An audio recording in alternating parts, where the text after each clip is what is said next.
मच्छी लेके जाने का, वो बेचने का काम करते थे। टिकू धोत्रे करके उनका नाम था।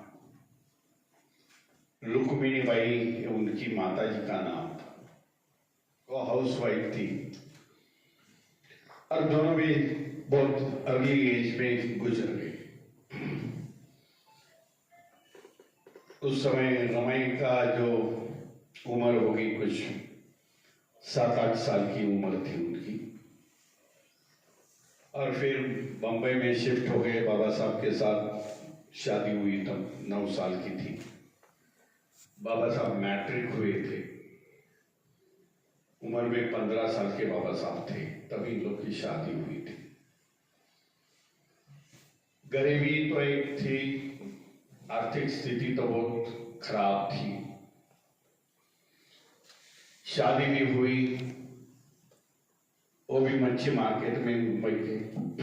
आज भी वो मार्केट उधर है मुंबई में, बाईतला टिकर। सुबह मच्छी बेचते थे। मच्छी बेचने के बाद वो मार्केट पूरा सफा कर दिया और 4 बजे शादी हो गई। इस तरह का रमाई का इतिहास है। ज्यादा कठिनाई रमाई को जो आ गई जब बाबा साहब विलायत में गए, तब उनको ज्यादा कठिनाई। जो पीरियड था उनका, बाबा साहब का विदेश का, घर की जॉइंट फैमिली, ये सब देखना, और उम्र खाली 18 तो 19 साल की। उस पर काफी अभी विवेचन हुए, संशोधन हुए, और उससे कई बुकें लिखी।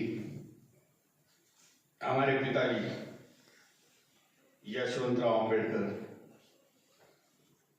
जिसको बाद में भैया साहब अम्बेडकर बोलते थे, उपाधि दी थी भैया साहब अम्बेडकर, काफी बातें बताई है। खड़ता जीवन रहा, कमाने वाले कोई नहीं थे। उस जमाने में फिर रामायण ने बराबर संसार साधन किया। बाबा साहब जाने के पहले शाहू महाराज और बाबा साहब की भेंट हुई थी। डबक चाल करके हम लोग बोलते हैं परेल में।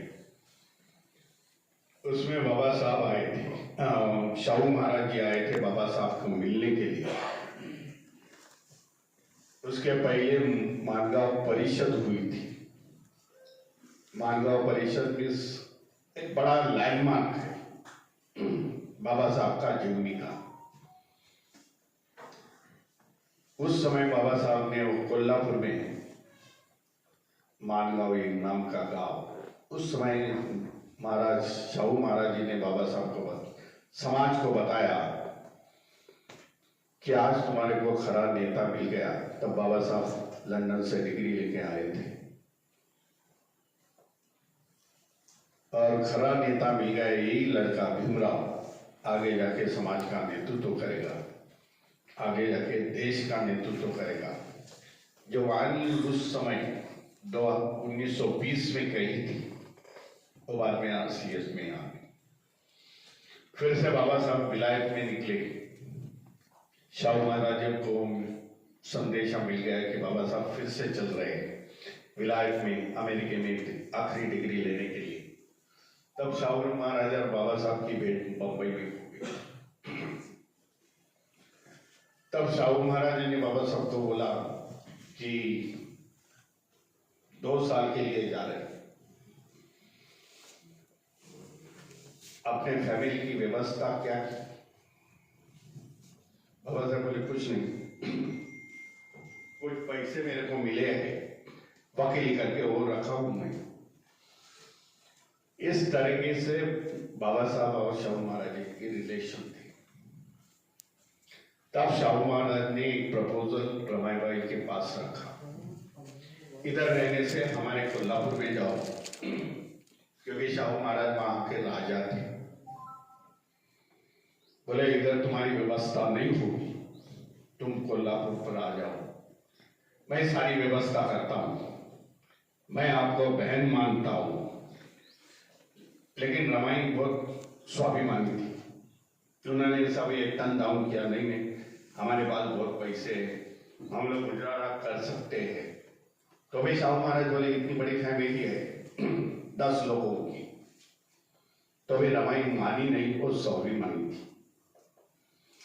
बीच में कुछ पैसे भी से लगे तो शाहू महाराज भेजते थे। बाबा साहब ने चिट्ठी भेजी थी, आज भी वो चिट्ठी पुस्तक के रूप में है। तो बाबा साहब लिखते थे भाई घर के लिए कुछ पैसे भेज दो, शाहू महाराज ने वो पैसे भेज दिए थे। शाहू महाराज और बाबा साहब का रिलेशन बहुत एक वडीलधारी जैसा था। मुकनायक जब शुरू कर दिया बाबा साहब ने 1 जनवरी 1930 में, 31 जनवरी 1930 में 20 में, तब शाहू महाराज ने 2500 रुपये बाबा साहब को दिए थे। वे 2500 ले लो और अपना मुकनायक शुरुआत कर दो। लेकिन मुकनायक भी ज्यादा चला नहीं, क्योंकि बाबा साहब फिर से लंदन की डिग्री करने के लिए गए। इस तरह के रमाई बहुत स्वाभिमानी थी।